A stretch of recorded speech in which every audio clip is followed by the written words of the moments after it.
Koktisalo Pradesh BJP Habano Kotoro Kaisho Kokthum Pandaringe GRBT Angkarino Toyei Khuk Khenka Pradesh BJP Khukfang Subrata Chakraborty Boshakha Hafang Shebuk Damongo Transparent Lamtino Shebuk Dazakbayo Keboni Mosasak Daut Tongha Hinke Jesha Borokbot Challenge Klaimano Hone Shere Shairkha Pradesh BJP Khukfang Biskang Shal Rogobo Kebangma Buksa Azuk Thaini Bage Recruitment Angnai Hani Boshakhapo এবং ইতিমধ্যে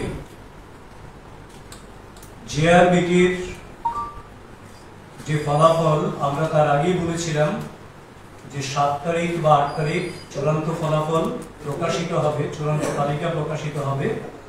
সেই তালিকা প্রকাশিত হয়েছে এবং এর জন্য আমরা অবশ্যই রাজ্যের মাননীয় মুখ্যমন্ত্রী এবং রাজ্য সরকারকে আন্তরিক ধন্যবাদ জানাবো। এতে করে বেকারদের একটা বড় অংশে মানুষ উপকৃত হচ্ছেন এবং এইটাকে ঘিরে বিরোধী দলের কেউ কেউ বিভিন্ন রকম ভাবে বেকারদেরকে উস্কানি দেওয়ার চেষ্টা করছেন, বিভ্রান্ত করার চেষ্টা করছেন, কেউ কেউ বলার চেষ্টা করছেন ৩ বছর ৪ বছর ৫ বছর লেগেছে রেজাল্ট আউট হতে।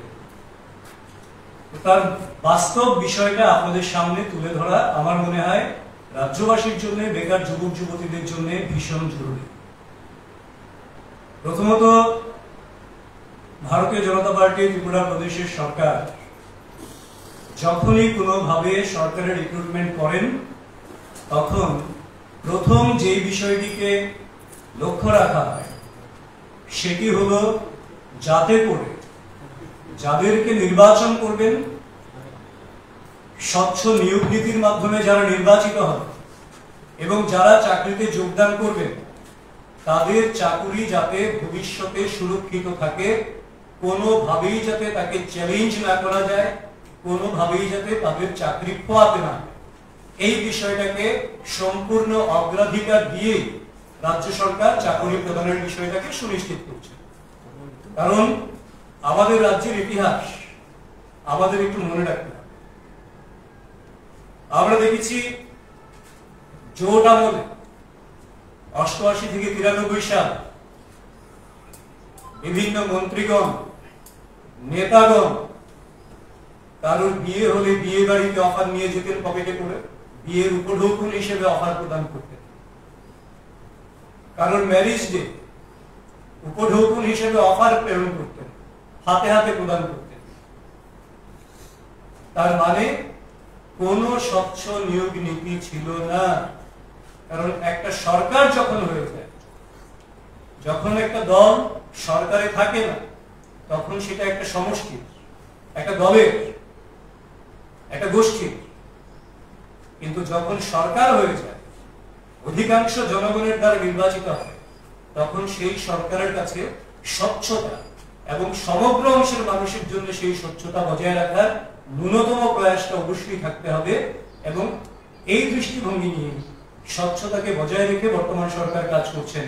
কারণ আমরা জানি এই সমস্ত কারণে ৮৮ থেকে ৯৩ সালে মিউনিসিপাল আগরতলা মিউনিসিপ্যালিটি তাতে কিছু নিয়োগ হয়েছিল, যেটা ৯৩ সালে বামফ্রন্ট আসার পর সেই চাকুরিগুলি বাতিল হয়ে যায় এবং তারপর সিপিএম এর দীর্ঘ সময় শুধুমাত্র অস্বচ্ছতার কারণে, দুর্নীতির কারণে, নিয়োগ নীতি না মানার কারণে কিংবা নিয়োগ নীতি না থাকার কারণে যারা চাকরি পেয়েছেন তাদের একটা বড় অংশকে কিছুদিন বাদে বাদে কোর্টের আদেশে কিংবা বিভিন্ন ভাবে চাকরিচ্যুত হতে হয়েছে। যার মধ্যে ফরেস্ট ডিপার্টমেন্ট রয়েছে, ফায়ার সার্ভিস ডিপার্টমেন্ট রয়েছে এবং এডুকেশনের ১০,৩২৩ বলুন কিংবা কিছু প্রফেসর নিয়োগ বোধহয় সেখানে রয়েছে। তো তার মানে চাকরি মানেই ঘোটালা হবে, চাকরি মানেই অস্বচ্ছতা নিয়ে চাকরি হবে, সেটা সরকার করতে পারে। কারণ সরকারটা সব অংশের মানুষের, তার জন্য ন্যূনতম একটা জায়গায় সরকারকে গিয়ে দাঁড়াতে হয় যেটা সার্বিক অংশের মানুষের জন্য পরবর্তী সময়ের জন্য, পরবর্তী প্রজন্মের জন্য যাতে একটা ভালো ইনস্ট্যান্স থাকে, তার জন্য সরকারকে স্বচ্ছতা নিয়েই কাজ করতে হয়, এটা স্বাভাবিক। আপনারা অবগত আছেন যে 2500টি জেআরবিটির মাল্টিটাস্কিং স্টাফ গ্রুপ ডি এর জন্য বিজ্ঞাপন বেরিয়েছিল 2020 সালে, এবং 2021 সালের 20 তারিখ আগস্ট মাসে তার জন্য পরীক্ষা নেওয়া হয়েছিল, লিখিত পরীক্ষা, যেখানে 55,675 জন আবেদনকারী ছিলেন, এবং এদের মধ্যে সেই লিখিত পরীক্ষার নিরিখে, তো লিখিত পরীক্ষা হয়েছে, তার ইভ্যালুয়েশন চলবে, একটা সময় লাগবে, এবং তারপর ইভ্যালুয়েশনের পরে, প্রাথমিক স্ক্রিনিং এর পরে 16,665 জনকে 1:6 রেশিওতে প্রাথমিক পরীক্ষায় উত্তীর্ণ বলে ইন্টারভিউর জন্য কল করা হয়েছে। এবং সেই ইন্টারভিউ 2500 গ্রুপ ডি পদের জন্য 1/12/2023 সাল থেকে 19/1/2024 সালের মধ্যে সম্পন্ন হয়েছে। এবং এই ইন্টারভিউর মানদণ্ডে দেখা গেছে যারা উপস্থিত ছিলেন তাদের মধ্যে 16,665-র মধ্যে 4,550 জন অনুপস্থিত ছিল। আর সেখানে এই ইন্টারভিউর পর দেখা গেছে, আপনারা আরেকটা বিষয় আপনাদের নজরে আমরা আনি, কারণ এটা বারবার দেখছি বিভিন্ন জায়গায় সোশ্যাল মিডিয়ায় আসছে, যে কেন 63টা পদ শূন্য রাখা হয়েছে, ত্রিপুরায় কি একজনও যোগ্য প্রার্থী নেই, ইত্যাদি বহু বিদ্রুপাত্মক আলোচনা হচ্ছে। বাস্তব সত্যটা হলো এই 2500 গ্রুপ ডি পদের জন্য 4% ফিজিক্যালি উইকার সেকশন, যারা হ্যান্ডিক্যাপ যাদেরকে আমরা বলি, বা ডিফারেন্টলি এবলড যাদেরকে আমরা বলি, তাদের জন্য 4% আসন সংরক্ষিত ছিল, 2% আসন সংরক্ষিত ছিল এক্স সার্ভিসম্যানদের জন্য, এবং তাদের মধ্যে আবার এসটি, এসসি, ওবিসি, জেনারেল ইত্যাদি ক্যাটাগরি ছিল।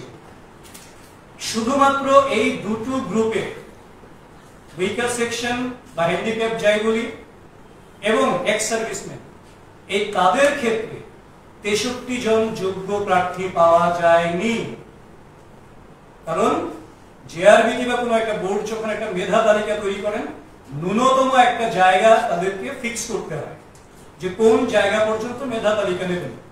তো সেই জায়গায় এসে তাদেরকে দেখা গেল যে এই অংশের এক্স সার্ভিসম্যান এবং ফিজিক্যালি উইকার যারা রয়েছেন তাদের মধ্যে 63 জনকে নেয়ার মতন কোনো সুযোগ ছিল না, যোগ্য প্রার্থী সেই জায়গাতে পাওয়া যায়নি।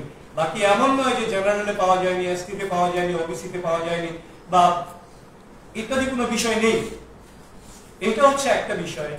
তো এই কারণে এই পদগুলি আপাতত শূন্য রয়েছে। দ্বিতীয় একটা প্রশ্ন ঘুরে ফিরে বারবার আসছে, কেউ কেউ প্রিজাম্পশন করছেন যে একটা বড় অংশ চাকরিতে জয়েন করবেন না।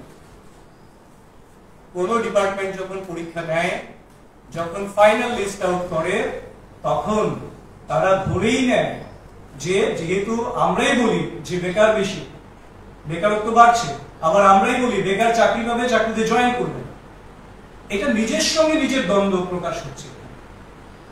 কারণ বেকাররা চাকরি পাবে, চাকরির জন্যই পরীক্ষা দেয়, কাজেই ডিপার্টমেন্ট কিংবা বোর্ড ধরে নেবে যে তারা জয়েন করবে, সেটা স্বাভাবিক। এবার কেউ কেউ বলছেন, প্রত্যেকে তথ্যবান জানে না, যে অন্য চাকরিতে কেউ কেউ জয়েন করেছেন। এবার অন্য চাকরিতে কেউ যদি জয়েন করে থাকেন, তাহলে সেটা পার্সন কনসার্ন যতক্ষণ না জানাচ্ছেন যে আমি ওই চাকরিতে জয়েন করেছি, এই পরীক্ষায় আমি টিকেছি, বা এই পরীক্ষায় আমি প্রিলিমিনারি রাউন্ডে প্রিলিমিনারিতে আমি কোয়ালিফাই করেছি, আমি এটাতে আর এপিআর করব না, অ্যাকসেপ্ট করব না, ততক্ষণ পর্যন্ত কোন কোন জায়গায় কোন কোন ক্যান্ডিডেট পরীক্ষা দিচ্ছেন, কোনটা অ্যাকসেপ্ট করবেন করবেন না, সেই জায়গাটা সিল করার মতন কোনো জায়গা কিন্তু কারণ নেই। সেটা সময় বলবে কারা জয়েন করবেন করবেন না। যদি না করেন তো ঠিক আছে, আবার পরীক্ষা হবে, আবার তারা সুযোগ পাবেন। আরেকটা বিষয়, বহিরাজ্যের মানুষ চাকরি পেয়েছে বলছে। আপনারা জানেন একটা সময় পর্যন্ত পিআরটিসি বিষয়টা ওপেন ছিল, জিআরবিটির ইন্টারভিউ যখন হয়, অ্যাডভার্টাইজমেন্ট যখন হয়, পিআরটিসি বাধ্যতামূলক ছিল না। তার জন্য বাইরের থেকে কেউ কেউ অ্যাপ্লাই করেছেন, খুব ছোট্ট অংশ, যতটা আমরা খবর পেয়েছি ভীষণই ছোট্ট একটা অংশ যারা অ্যাপ্লাই করেছেন, এবং তার মধ্যেও ভীষণই ছোট্ট একটা অংশ যারা কোয়ালিফাই করেছেন, মেরিট লিস্টে যারা আছেন। একেবারে নেই তা নয়, কয়েকজন তো আছেন। কিন্তু যেহেতু ওইখানে অপশন ছিল না, অ্যাপ্লাই করার সুযোগ ছিল, তার পরবর্তী সময় রাজ্য সরকার সেই বিষয়টাকে বিবেচনা করে সম্ভবত 2022-এর শেষে বা 23-এর কোনো প্রথম দিকে কোনো একটা সময় পিআরটিসিটা ত্রিপুরা রাজ্যের যে কোনো পরীক্ষার জন্য কম্পালসারি করেছেন, যাতে করে ত্রিপুরার ছেলে মেয়েরাই একমাত্র সেখানে অগ্রাধিকার পায়, যারা ত্রিপুরার বাসিন্দা তারাই যাতে অগ্রাধিকার পায় সেই বিষয়টাকে নিশ্চিত করার বিষয়টা তৈরি করেছে। তো এই যে একটা অস্পষ্টতা তৈরি করে বেকারদেরকে বিভ্রান্ত করে মানুষের মধ্যে একটা ক্ষোভ তৈরি করার চেষ্টা করছে, আমার মনে হয় এর থেকে বেরিয়ে আসা উচিত। বিরোধিতা করবেন, রাজ্যে আরো কর্মসংস্থান কি করে হতে পারে তার জন্য বিরোধীরা সাজেশন দেবেন, সেটা খুব স্বাভাবিক। কারণ আমরা গত প্রেস মিটেই বলেছি 3700-এর উপর মোট নিয়োগ হচ্ছে, এবং অলরেডি যেটা কমপ্লিট আছে আরো 1000 মিলে 4700-এর উপর নিয়োগ ত্রিপুরাতে হচ্ছে, খুব রিসেন্টলি হচ্ছে। এই জেআরবিটির মাধ্যমে যাদের ফাইনালি যারা মেরিট লিস্টে যাদের নাম এসছে, মেধা তালিকায় যারা আছেন, তাদের 37টা ডিপার্টমেন্ট থেকে যে রিপোজিশন দেওয়া হয়েছিল সেই নিরিখে হয়েছে। এখন অ্যাকর্ডিংলি সেই ডিপার্টমেন্টে জেআরবিটি তাদের নাম তালিকা পাঠিয়ে দেবেন এবং তাদের অফার সেই কনসার্ন ডিপার্টমেন্টগুলি প্রদান করবেন। এটাই হচ্ছে নিয়ম। কাজে আমি আবেদন করব যে রাজ্যে গঠনমূলক সরকারি দৃষ্টিভঙ্গি নিয়ে সরকার যে কাজ করছেন, বেকারদের জন্য যে কাজ করছেন, এবং স্বচ্ছতা নিয়ে যে কাজ করছেন, কারণ স্বচ্ছতা নিয়েই কাজ করতে হবে যদি বেকারদের ভবিষ্যৎকে সুরক্ষিত রাখতে হয়।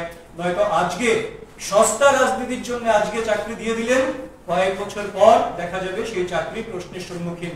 কারণ এখন যে কোনো বিষয় মহামান্য আদালতে চলে যায়, রাইট টু ইনফরমেশন রয়েছে, এবং সেই সমস্ত বিষয়গুলির কারণে অবশ্যই, এবং সবচেয়ে বড় কথা যেটা, জনগণের সরকার আমরা কাকে বলি? যে সরকার মানুষের জন্য সার্বিক চিন্তা করে, একটা দৃষ্টান্তমূলক ভাবে একটা সুস্থ স্বচ্ছ প্রশাসন দেয়, এবং একটা উন্নয়ন রাজ্যের বুকে তার গতিকে ত্বরান্বিত করে, সেটাকেই আমরা স্বচ্ছ সরকার বলি এবং গতিশীল সরকার বলি। তো নিশ্চয়ই রাজ্য সরকার সেই দৃষ্টিভঙ্গি নিয়েই কাজ করছেন, এবং পরবর্তী আরো যারা রয়েছেন বেকারদের জন্য আরো নতুন শূন্যপদ সৃষ্টি থেকে শুরু করে আরো বেশি করে নিয়োগ কি করে করা যায় সেই দৃষ্টিভঙ্গি নিয়ে রাজ্য সরকার কাজ করছেন, এবং খুব শীঘ্রই আরো নতুন নতুন শূন্যপদের ঘোষণা রাজ্য সরকার করতে চলেছেন, এবং তার রিক্রুটমেন্ট প্রসেস শুরু হতে চলেছে। তো আমি সবাইকে বিনম্রভাবে আবেদন করব, বিভ্রান্ত না হয়ে আপনারা সরকারের সঙ্গে সহযোগিতা করুন। বেকার সমস্যার সমাধানের জন্য চাকরি একটা গুরুত্বপূর্ণ পথ, তার বাইরে যে পথগুলি রয়েছে সেই পথগুলিতে যারা বেছে নিতে চাইছেন তাদের জন্য যেমন সরকার আপনাদের সঙ্গে সম্পূর্ণভাবে সহযোগিতার হাত বাড়িয়ে রেখেছেন, তেমনি যারা চাকরি প্রত্যাশী এবং যারা ইন্টারভিউ ফেস করছেন তাদের ন্যূনতম একটা জায়গা যদি থাকে, তাহলে সরকার অবশ্যই স্বচ্ছতার সঙ্গে আপনাদের সবাইকে নিয়োগের জন্য যে প্রসেস রয়েছে সেই প্রসেসে সরকার আপনাদের বিবেচনা করবে। এটা সবার জ্ঞাত সারে সবার নলেজে আনার জন্য আমার কথাগুলি বলা। তো আপনাদের যদি কোনো প্রশ্ন থাকে তাহলে আপনারা বলতে পারেন।